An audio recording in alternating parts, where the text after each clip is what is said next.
Hello dear students, today's topic is placentation in angiosperms. A placenta is a region or area of the ovary to which ovule or ovules are attached and derive their nutrition from the ovary. The arrangement of placenta and ovules inside the ovary is called placentation. It plays an important role in taxonomy of angiosperms. The transverse section of carpel reveals various types of placentations. These are marginal, parietal, axial, free central, basal and superficial. So we will discuss these various types of placenta and placentation. Number 1 is marginal placentation. In case of monocarpillary ovary or unilocular ovary, monocarpillary means made up of single carpel and unilocular means that has only single chamber. Only one placenta develops at the union of margins on which the ovules are attached.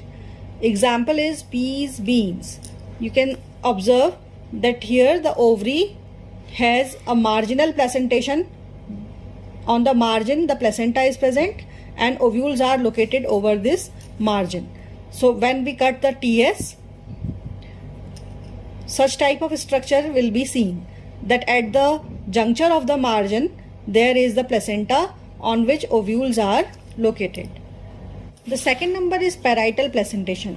When two or more carpel fuse, their margins join to adjacent carpel and the ovules are attached at these margins, the ovary is single chambered. Example is argemone. The number of placenta are equal to the number of fused carpel.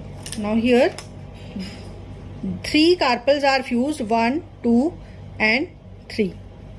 So their margins are joined to the adjacent carpels and at the place of junction the ovules are attached.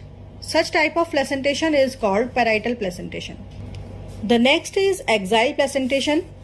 When carpel fuse, the margins unite at the extreme center, forming as many chambers as the number of carpels fused. Here I have shown 3 carpels which are fused. Now the ovules are present earlier on the margin of each carpel, and when the carpels came together and fused, they formed axial placentation. So you can see that all these are located towards the center, extreme center, forming as many chambers because there were 3 carpels. So 1, 2, 3 chambers are there, and such type of placentation is called axial placentation. Here ovules occupy the central placenta of the pistil. And the examples are solanum and citrus fruits. The next is a free central placentation. Here the ovary is unilocular and ovules are borne on a central column without septa. Example stellaria. Now look at this. It was a tricarpillary ovary in which carpels have been fused and the margins that were earlier joining at the center are now cut off. So there is a central column on which ovules are borne. Now the next is a basal placentation. Ovules are few or single in such case and present at the and jointed to the ovary at the very base. So when we cut the TS, we observe this is the ovule and it is attached at the base to the ovary wall, and the LS is like this. This is the ovary, the basal placenta is there and ovule is attached to it. It is a characteristic feature of the family Asteraceae.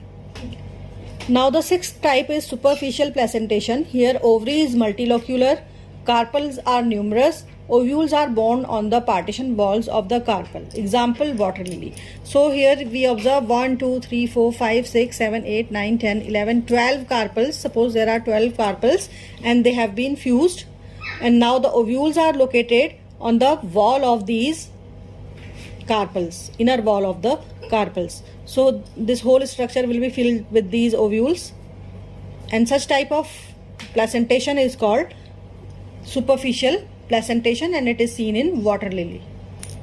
Now there is an evolutionary relationship among these various placentations, and which is like this.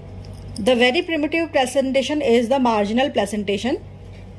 Here observe this carpel. On the margin there are ovules. Now if two such carpels are fused or three carpels are fused, these ovules get thrown towards the center and form the axile placentation. Now this septa, it vanishes and it forms the parietal placentation. After axile placentation, the septa joining towards the center, it vanishes and it pushes the ovules towards the outer margin of the carpel. This forms the parietal placentation. And here we observe when the septa joining the ovary walls, it vanishes completely and a central column is left, then it forms a free central placentation and further it forms the basal placentation. So in this way it is the placentation in angiosperms, and for further topics please be on my YouTube channel. Thank you.